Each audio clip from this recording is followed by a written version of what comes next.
Hello students, welcome to UPCSS O level series का lecture number 32 है। और पिछले वीडियोस में यहाँ तक पूरा हम कंप्लीट कर चुके हैं। और इस वीडियो में हम w3.css इमेजेस के बारे में देखेंगे और अगले वीडियो में w3.css ग्रिड सिस्टम के बारे में देखेंगे। तो यहाँ पर सिर्फ 2 ही टॉपिक बचे हैं, इसमें से एक टॉपिक को हम इस वीडियो में कंप्लीट करेंगे और अगले टॉपिक को अगले वीडियो में कंप्लीट करेंगे। तो चलिए स्टार्ट करते हैं। तो सबसे पहले यहाँ पर CSS इमेजेस के बारे में। तो यहाँ पर CSS इमेजेस में इमेजेस को अगर आपको राउंड करना है, यानी उसके कॉर्नर राउंड करने हैं, या फिर इमेज को एक सर्कल में यहाँ पर देना है, शेप देना है, या फिर इमेज के चारों तरफ बॉर्डर चाहिए, या फिर शैडो चाहिए, तो इस तरह के इफेक्ट अगर आपको CSS से लगाने हो तो आपको पता है कैसे लगाना है। ये हमने CSS में इमेजेस के बारे में पढ़ा था तो वहाँ पर ये सारी चीज़ें देख ली थी। लेकिन यहाँ पर हम w3.css का यूज़ करके उसमें जो प्री डिफाइंड क्लासेस हैं उनका यूज़ करके यहाँ पर हम इस तरह से इमेजेस को बनाएंगे। तो चलिए यहाँ पर देखते हैं, इसको प्रैक्टिकली देखते हैं पूरा।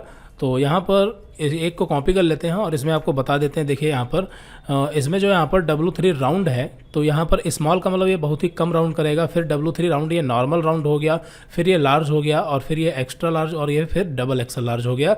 और बाकी यहाँ पर इसके बारे में तो आपको पता है, ये इमेज का एड्रेस है और यहाँ पर ये अल्टरनेटिव नेम डाला गया है। ठीक है, तो सिंपल है। तो यहाँ पर आपको हम 1 या 2 चीज़ें बता देते हैं, बाकी तो आप खुद से कर लेंगे। तो यहाँ पर इसको हमने कॉपी कर लिया है और ये यहाँ पर HTML की फाइल है, इसमें हम इसको पेस्ट कर देते हैं। यहाँ पर इमेज जो है वो अपनी इमेज ले लेते हैं। तो यहाँ पर हमारी इमेज जो है वो इमेज वाले फोल्डर में av.jpg नाम से यहाँ पर इमेज सेव है। ठीक है, फिर उसके बाद यहाँ पर w3 राउंड स्मॉल, और यहाँ पर अल्टरनेटिव नेम इसका हम डालें या ना डालें कोई फर्क नहीं पड़ता। तो यहाँ पर इसको हम हटा देते हैं फिलहाल। ठीक है, और इसको यहाँ पर हम सेव करते हैं और चलते हैं यहाँ पर रिफ्रेश करेंगे तो आप देखेंगे कि ये इमेज यहाँ पर इस तरह से आ रही है। एक काम करते हैं कि इसकी विथ जो है वो कंट्रोल करते हैं, मतलब यहाँ पर विथ इसकी कम कर देते हैं। तो उसके लिए यहाँ पर हम इनलाइन CSS का यूज कर सकते हैं। तो यहाँ पर स्टाइल, ठीक है, स्टाइल एट्रीब्यूट का यूज करेंगे, इज इक्वल टू विथ, और इसकी जो विथ है वो यहाँ पर कर देते हैं 30%। ठीक है, विथ हो गई 30% और इसको सेव करते हैं और यहाँ पर रिफ्रेश। तो आप देखेंगे कि यहाँ पर ये 30% जो इमेज है ये पूरे पेज का 30% कवर कर रही है। ठीक है, तो ये इमेज इस तरह से यहाँ पर इंसर्ट हो गई। और यहाँ पर अगर आप ध्यान से देखेंगे तो यहाँ पर इसका जो कॉर्नर है वो राउंड है। ठीक है, बहुत ही कम राउंड है क्योंकि यहाँ पर हमने स्मॉल का यूज़ किया है। अब यहाँ पर हम स्मॉल को हटा देते हैं। ठीक है, नॉर्मली यहाँ पर w3 राउंड यूज़ करेंगे तो अभी आप देखेंगे ये थोड़ा सा ज़्यादा हो गया। ठीक है, इस तरह से यहाँ पर जैसे जैसे हम बढ़ाते जाएंगे, जैसे यहाँ पर हम इसको कर देते हैं लार्ज, यहाँ पर इसको हमने लार्ज किया और अब सेव करते हैं और फिर यहाँ पर रिफ्रेश। तो आप देखेंगे जैसे जैसे इसको हम बढ़ा रहे हैं ये बढ़ता जा रहा है। ठीक है, यहाँ पर हम डायरेक्टली अब डबल एक्सल लार्ज करते हैं और सेव, और फिर उसके बाद रिफ्रेश। तो आप देखेंगे कि यहाँ पर ये डबल एक्सल लार्ज हो चुका है। बाकी यहाँ पर अगर आप लेफ्ट साइड से थोड़ा मार्जिन लेना चाहते हैं तो उसके लिए पता है आपको मार्जिन कैसे लेनी है। तो यहाँ पर हम इसी की w3 की ही क्लास यूज करेंगे, w3 मार्जिन लेफ्ट। ठीक है, w3 मार्जिन लेफ्ट, तो यहाँ पर लेफ्ट साइड से मार्जिन आ जाएगी इसमें। ठीक है, देखिए यहाँ पर लेफ्ट साइड से मार्जिन ऐड हो गई। तो ये आपका यहाँ पर इमेज जो है ये राउंड हो जाता है इस तरीके से। बाकी इसमें आप w3 कार्ड का यूज कर सकते हैं। ठीक है, w3 कार्ड 4। ठीक है, तो यहाँ पर क्या होगा, इसके चारों तरफ से शैडो भी आ जाएगी। यहाँ पर आप देख सकते हैं इसमें यहाँ पर हल्की हल्की शैडो आ रही है। ठीक है, ये कार्ड की प्रॉपर्टी यूज करने से हुआ है। तो इस तरह से यहाँ पर हम एक इमेज को बना सकते हैं। आगे देखते हैं इसमें और क्या क्या चीज़ें बताई गई हैं।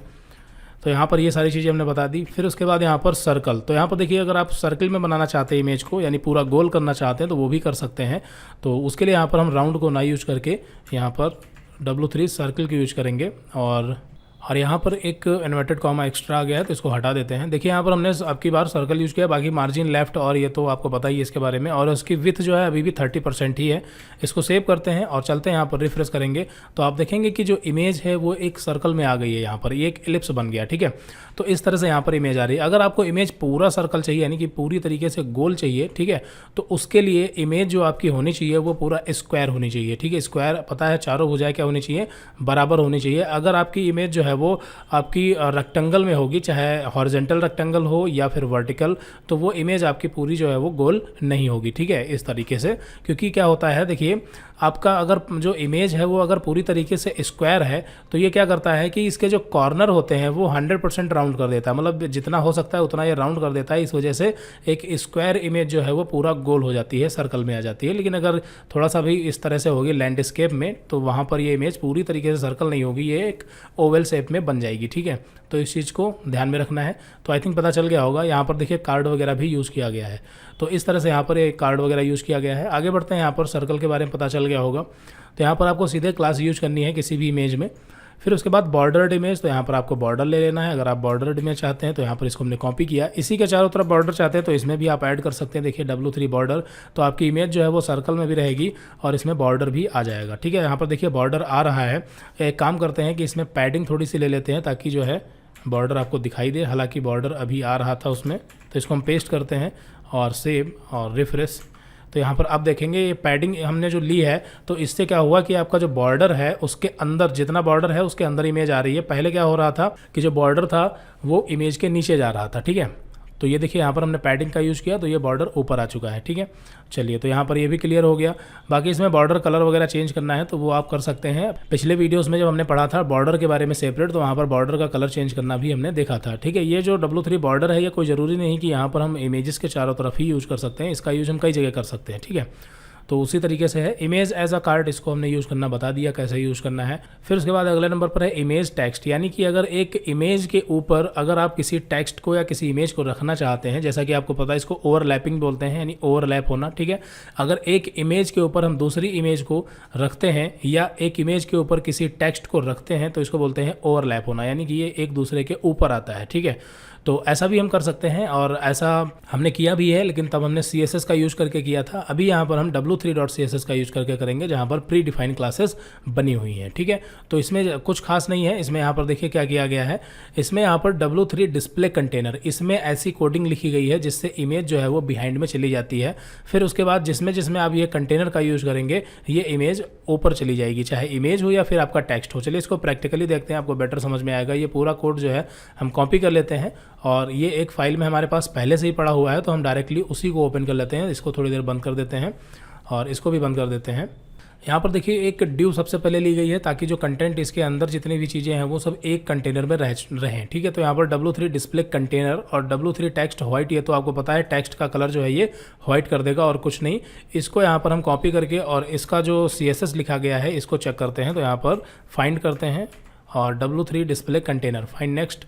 तो ये देखिए यहाँ पर इसकी पोजीशन क्या रखी गई है, पोजीशन इसकी रिलेटिव है। ठीक है, तो पोजीशनिंग जब हमने पढ़ाया था CSS में, position, absolute position, relative position, sticky position, तो वहाँ पर हमने इसको डिटेल में बताया था कि पोजीशन प्रॉपर्टी यूज़ कब करते हैं और इसको यूज़ करने से क्या होता है। ठीक है, तो यहाँ पर हमने पोजीशन जो है वो रिलेटिव दी है, एक तो प्रॉपर्टी ये यूज़ की गई है और चेक करते हैं। फिर उसके बाद यहाँ पर W3 डिस्प्ले कंटेनर हॉवर करने पर तो डिस्प्ले ब्लॉक होना चाहिए, हालांकि हॉवर से हमें कोई मतलब नहीं है। यहाँ पर ये भी हॉवर करने पर और उसके अंदर स्पेन टैग, कुल मिला के यहाँ पर कुछ नहीं है। W3 डिस्प्ले कंटेनर में सिर्फ पोजीशन रिलेटिव कर दी गई है, जिससे क्या होगा कि आपकी जो इमेज होगी, यानी कि इस क्लास को जहाँ पर भी यूज़ करोगे वो उसकी जो पोजीशन है वो रिलेटिव हो जाएगी, जिससे कंटेंट जो है वो एक दूसरे के ऊपर ओवरलैप होना स्टार्ट हो जाएगा। ठीक है, तो यहाँ पर इसकी पोजीशन रिलेटिव है। और यहाँ पर दूसरी चीज़, यहाँ पर हम दूसरा सर्च करते हैं W3 कंटेनर, इसको चेक करते हैं इसमें क्या लिखा गया है।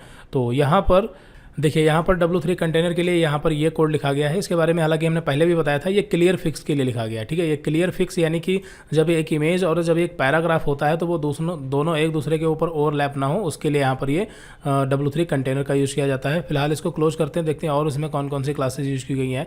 तो यहाँ पर ये हो गया। फिर W3 डिस्प्ले टॉप लेफ्ट, तो इसके बारे में तो आपको पता है W3 डिस्प्ले टॉप लेफ्ट में क्या कोड लिखा गया होगा। इसको कॉपी करते हैं और यहाँ पर इसको सर्च करते हैं, पेस्ट।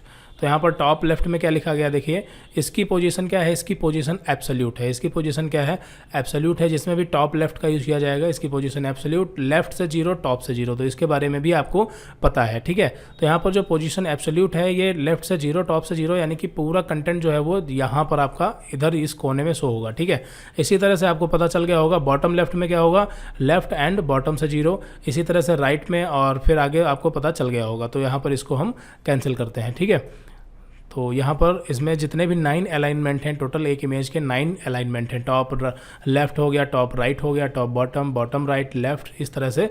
तो यहाँ पर इसमें सभी में अलग अलग जो है क्लासेस यूज की गई हैं। इसमें टॉप राइट हो गया, इसमें टॉप बॉटम हो गया, और सॉरी इसमें बॉटम लेफ्ट हो गया, इसमें बॉटम राइट। तो आई थिंक ये तो आपको पता चल गया होगा। तो यहाँ पर इसका जो है आउटपुट आपको दिखा देते हैं। आउटपुट हालांकि हमने पहले भी दिखाया था, ये देखिए। तो यहाँ पर जैसा कि लिखा हुआ है टॉप लेफ्ट, अगर आप चाहते हैं कि इस टॉप लेफ्ट में जो भी कंटेंट है, कोई ज़रूरी नहीं कि यहाँ पर आप टेक्स्ट ही यूज़ करें, यहाँ पर आप कोई भी कुछ भी यूज़ कर सकते हैं, कोई भी फॉर्म यूज़ कर सकते हैं, टेबल बना सकते हैं, या कोई इमेज ही यहाँ पर आप चाहें तो इंसर्ट कर सकते हैं। वो भी करना आपको हम बताएंगे अभी। फिलहाल यहाँ पर अगर आप चाहते हैं जो भी कंटेंट है वो थोड़ा सा नीचे आए, ये टॉप लेफ्ट में ना जाए, मतलब यहाँ पर आए। अगर यहाँ पर आप चाहते हैं दिखाए तो उसके लिए आपको क्या करना है, तो उसके लिए यहाँ पर हमें जो वही 2 वैल्यू थी टॉप और लेफ्ट वाली उनको सेट करना पड़ेगा। ठीक है, यहाँ पर जैसा कि आप देख सकते हैं, अभी दिखाया था थोड़ी देर पहले, ये देखिए यहाँ पर ये लेफ्ट और टॉप, तो ये 0 0 है। तो यहाँ पर आप क्या करेंगे, यहाँ पर आप सेट कर लेंगे लेफ्ट से कितना जो है राइट की तरफ मूव होना चाहिए, टॉप से बॉटम की तरफ कितना मूव होना चाहिए, कितने पिक्सल, वो यहाँ पर आप सेट कर सकते हैं। तो अब पता कैसे चलेगा कि कितने पिक्सल हमें मूव कराना है नीचे की तरफ, तो वो आप उसके लिए यहाँ पर राइट क्लिक करेंगे और यहाँ से इंस्पेक्ट कर लेंगे इसको। ठीक है, राइट क्लिक इंस्पेक्ट, और यहाँ पर आप एक्सपेरिमेंट कर सकते हैं। ठीक है, उसके लिए इसको थोड़ा बड़ा करते हैं। देखिए यहाँ पर पहले तो हमने ले लिया यहाँ पर सिलेक्शन और टॉप लेफ्ट को सेलेक्ट किया, तो उसी से रिलेटेड यहाँ पर आपके सामने सारा कोड आ जाएगा। यहाँ पर देखिए इसमें W3 डिस्प्ले टॉप लेफ्ट ये यूज़ किया गया है, और इसमें यहाँ पर लेफ्ट और टॉप से 0 है। ठीक है, तो अब हम एक काम करते हैं कि यहाँ पर इसमें लेफ्ट से जो है इंक्रीज करना स्टार्ट करते हैं। ठीक है, तो यहाँ पर जैसे जैसे देखिए हम इंक्रीज कर रहे हैं तो ये यहाँ पर आ गया, बस ठीक है, हमें यहीं पर रखना है। तो याद कर लो कि लेफ्ट से कितना है 64 पिक्सल, और इसी तरह से नीचे की तरफ तो यहाँ पर हम इसमें पिक्सल बढ़ाते जाएंगे। तो देखिए यहाँ पर टॉप लेफ्ट जो है ये मूव कर रहा है, तो मान लेते हैं ये, तो यहाँ पर लेफ्ट से 64 पिक्सल, टॉप से 120 पिक्सल या जो भी है। तो इस तरह से आप कंटेंट को इस तरह से एक्सपेरिमेंट करके कहीं भी मूव कर सकते हैं और पता कर सकते हैं कि यहाँ पर कंटेंट लिखने के लिए हमें लेफ्ट से और टॉप से कितने पिक्सल की दूरी छोड़नी है। ठीक है, तो वो काम यहाँ से आप कर सकते हैं। तो ये हो गया, ये भी आपको पता चल गया होगा, और वापस से जब आप इसको रिफ्रेश करेंगे तो ये वहीं पर पहुँच जाएगा। ठीक है, तो अब ये आपको पता चल गया है, तो क्या करेंगे, तो क्या हम यहाँ पर चेंजेस कर देंगे? नहीं, हम आपको पता है हमें यहाँ पर चेंजेस नहीं करने हैं। हमें क्या करना है, इसको अपनी कस्टम CSS में इसको ओवरराइट करना है। ठीक है, तो अगर हम कस्टम CSS में ओवरराइट करेंगे तो क्या हम यही सेम क्लास जो है इसी को यहाँ पर हम यूज करें?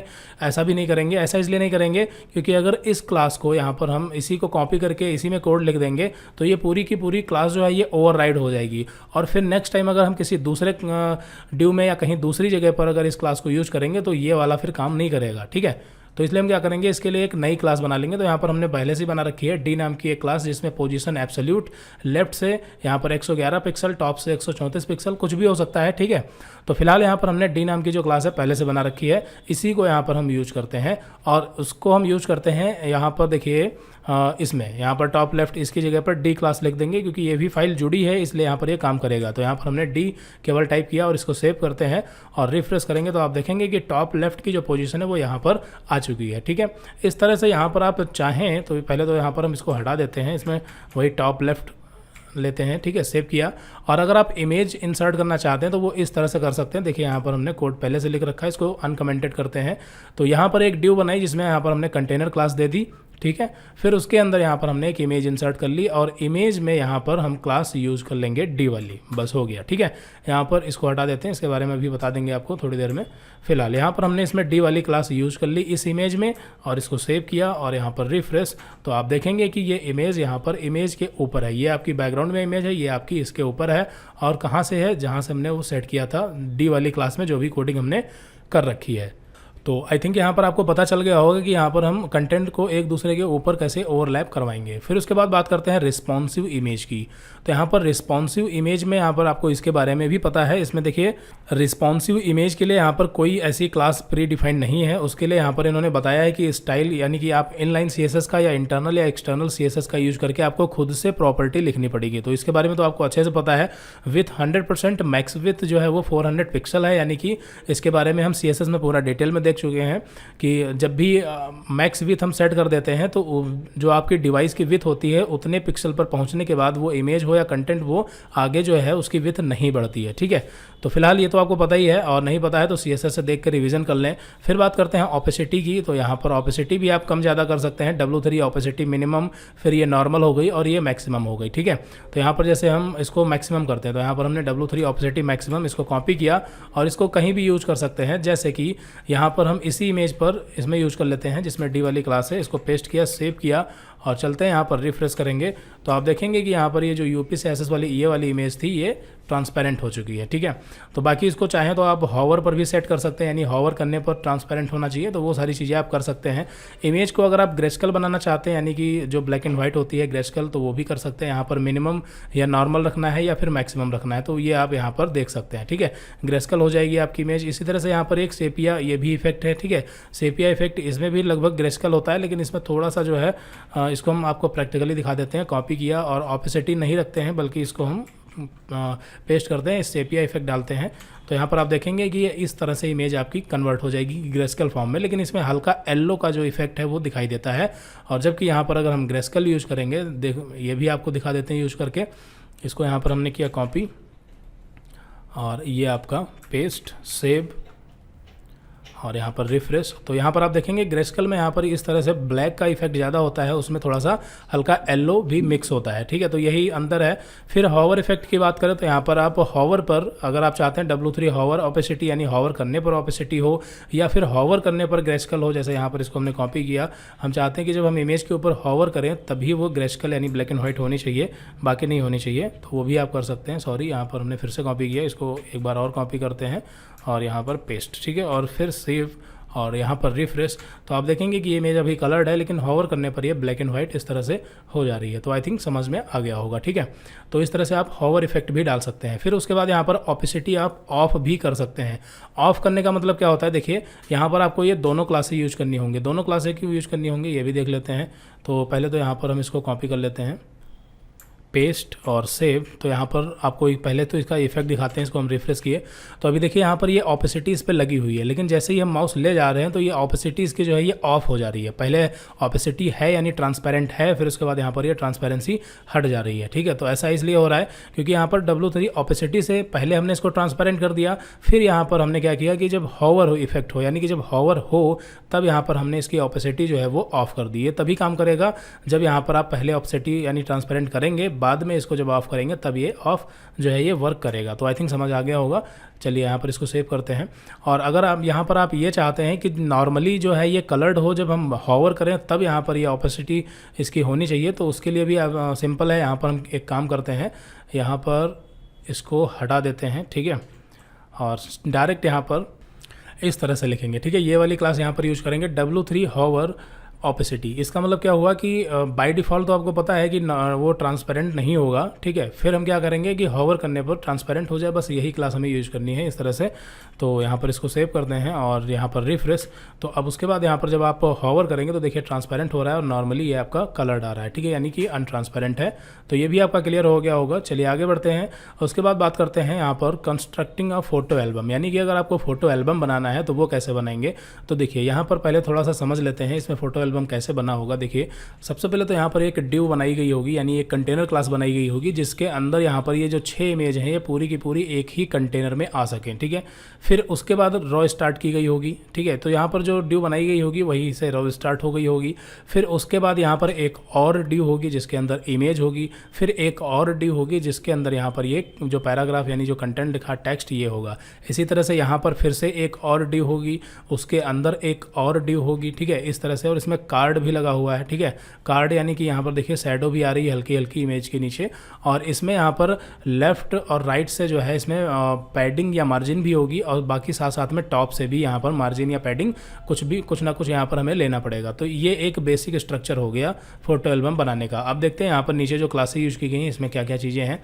तो सबसे पहले यहाँ पर देखिए, अगर आपको इतना समझ आ गया तो बाकी सी चीज़ें समझ में आ जाएंगी क्योंकि सेम कोड रिपीट हुआ है। तो यहाँ पर सबसे पहले देखिए ये डिव टैग ओपन किया गया, इसमें W3 रॉ पैडिंग यानी कि रॉ पैडिंग इसमें यहाँ पर एक रॉ स्टार्ट कर दी गई। फिर यहाँ पर मार्जिन जो है यहाँ पर ले ली गई है, मार्जिन टॉप से ले ली गई है, सिर्फ टॉप से ली गई है क्योंकि अगर हम टॉप से ले लेते हैं तो यहाँ पर काम चल जाएगा, ठीक है। टॉप बॉटम दोनों जगह से लेने की जरूरत नहीं है।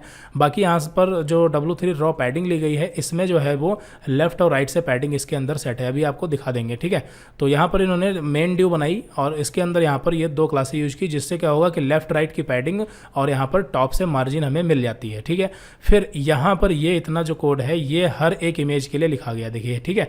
ये जो आपकी फर्स्ट लाइन है यानी कि जो फर्स्ट डिव है ये रिपीट नहीं हुई है, ये सिर्फ एक बार है। फिर उसके बाद ये वाला जो कोड है ये हर इमेज के लिए यहाँ पर रिपीट हुआ है। आई थिंक समझ आ गया होगा, ठीक है। तो यहाँ पर अब इसको समझते हैं इतना। तो यहाँ पर डिव क्लास W3 थर्ड का मतलब यहाँ पर अभी इसके बारे में आगे हम जब ग्रिड सिस्टम पढ़ेंगे तब इसको डिटेल में देखेंगे, क्योंकि ये ग्रिड सिस्टम से रिलेटेड है। ग्रिड सिस्टम में ये होता है कि एक रो में हमें कितने कॉलम चाहिए, ठीक है, कितने कॉलम चाहिए, उसके लिए यहाँ पर हम अलग अलग क्लास का यूज करते हैं। क्वार्टर हो गया, क्वार्टर में क्या होगा जो है इसमें आपके 4 कॉलम मिल जाते हैं क्वार्टर में।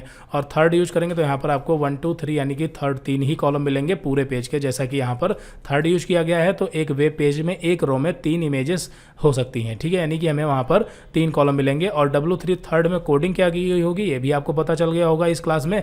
आप W3 CSS में सर्च कर सकते हैं वहाँ पर, ठीक है, उस वाली फाइल में जाके। तो यहाँ पर W3 थर्ड में क्या हुआ होगा कि इसमें जो है इसकी विड्थ जो है वो 33.33 ऐसा करके कुछ सेट किया गया होगा, जिससे क्या होगा कि थर्ड में जितने भी चीज़ें आएंगी वो 33.33 कवर करेंगे। तो एक पूरा 100% होता है, उसमें से 33.33 कवर हो जाएगा। तो इस तरह से वहाँ पर 3 ही कॉलम बन पाएंगे, ठीक है। तो एक ड्यू तो इसके लिए हो गई, ठीक है। तो ये जो मेन ड्यू हो गई यहाँ पर ये बनाया गया है। फिर उसके अंदर ये कंटेंट वाला है, तो यहाँ पर ये W3 कार्ड का यूज किया गया, जिसमें इसमें शैडो वगैरह भी जो है वो आ जाए, ठीक है। तो यहाँ पर अगर हम चाहते तो W3 कार्ड को जो है सीधे इमेज में भी यहाँ पर क्लास लगा के यूज कर सकते थे, हमें इस ड्यू की ज़रूरत नहीं पड़ती। लेकिन ऐसा इसलिए अगर ऐसा हम करते तो यहाँ पर ये जो आपका पैराग्राफ लिखा है ये बाहर हो जाता है, क्योंकि इमेज में ही फिर उसका इफेक्ट आता है। तो इसलिए हमने क्या किया कि यहाँ पर एक पूरी ड्यू बना ली और उसमें हमने कार्ड सेट कर दिया। उसके अंदर यहाँ पर हमने एक इमेज और फिर से एक यहाँ पर ड्यू बना के उसमें हमने यहाँ पर एक हेडिंग इस तरह से H5 वाली हेडिंग ले ली है। बस हो गया, सिंपल सा कोड था। तो यहाँ पर ये सबसे पहले आपकी रो स्टार्ट हो गई, फिर ये आपका पूरा कंटेंट है अंदर का अलग अलग इमेज के लिए, ठीक है। थर्ड हो गया, जिससे क्या होगा कि एक रो में आपके 3 कॉलम बन जाएंगे। फिर W3 कार्ड, तो ये शैडो इफेक्ट जो है उसके लिए जिम्मेदार है। फिर इमेज, और यहाँ पर एक अलग से हमने ड्यू बना के इसमें कंटेनर क्लास लगा दी यहाँ पर, जिसमें हमने एक हेडिंग भी यहाँ पर डाल दी है। अब यहाँ पर ये हेडिंग जो है ये अलग है, ये इमेज से बिल्कुल अलग है। अगर आप चाहें तो इसमें बैकग्राउंड का कलर भी कर सकते हैं। W3 कंटेनर के आगे इसी में आप W3 रेड या ब्लू या कलर कोई भी यूज कर सकते हैं, तो इसका कलर सेपरेटली अलग से चेंज हो जाएगा, ठीक है। तो आई थिंक इस तरह से आप फोटो एल्बम भी बना सकते हैं। और एक चीज़ और बता दें, यहाँ पर देखिए कोड जो रिपीट हुआ है वो बस इतना ही कोड रिपीट हुआ है, ठीक है। ये वाला, ये लाइन फर्स्ट वाली रिपीट नहीं हुई है। जो सबसे पहले यहाँ पर ड्यू टैग ओपन हुआ है ये सबसे लास्ट में जाकर के यहाँ पर बंद हुआ है। देखिए ये पूरा कोड लिखा गया है। आप पहले तो इसको सेम टू सेम लिख करके एक बार ट्राई करें, फिर उसके बाद इसमें अपने आप से चेंजेस करके ट्राई करें, ठीक है। तो आपको पूरा समझ में आ जाएगा। देखिए लास्ट में यहाँ पर ये ड्यू बंद किया गया है, ठीक है। तो ये आप आराम से कर पाएंगे, इसमें कोई दिक्कत नहीं है। और अगर कोई दिक्कत आती है तो आप कमेंट करके बता सकते हैं, हम इसको अगले वीडियो में बता देंगे, ठीक है। और वैसे भी जब यहाँ पर हम CSS और जावास्क्रिप्ट को पूरा कंप्लीट पढ़ लेंगे तो एक वेबसाइट पे प्रॉपर काम करेंगे और एक कंप्लीट वेबसाइट बनाएंगे, जिसमें लगभग 5 से 6 पेज बनाएंगे और उसको इंटरनेट पर पब्लिश वगैरह करके सारी चीज़ें हम प्रैक्टिकली देखेंगे, ठीक है। तो दिक्कत वाली कोई बात नहीं है। तो यहाँ पर फिलहाल आप जो है इसका रिविजन करें पूरा। और यहाँ पर फिर उसके बाद है रिस्पॉन्सिव फ्लूइड ग्रिड लाइन, तो यहाँ पर इसको हम अगली वीडियो में देखेंगे। इस वीडियो में इतना ही रखते हैं, मिलते हैं अगली वीडियो में। Okay, so thanks for watching this video.